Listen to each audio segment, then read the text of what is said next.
We had an idea that we would make something completely off the grid, something organic. You just feel secluded. You feel like the property just embraces you when you drive down that driveway. You know, you can hear that running creek in the background. You're completely involved in nature. You can hear the outside, you can feel the outside. Rather than trying to enclose the clients, we really tried to embrace the clients.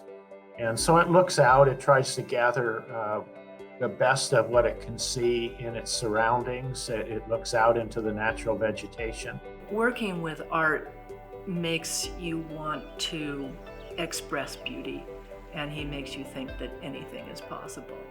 I never became an architect to design what had already been designed, but to look for a better way. So my goal was never to do something different, but to do something better.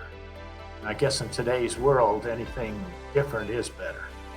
From the arched front door, you know, is so unique. Just those little details like that, you don't find them in every house. So if you can come in and you walk through it and you notice that stuff, this house is for you. It's a house where you live intimately. Perfect place for a couple or a close family. It's important that someone comes into this house who knows how to love it. It's a very special place. It's a place where you can really be yourself. I'm hoping to sell the house to someone who will treasure it in that way.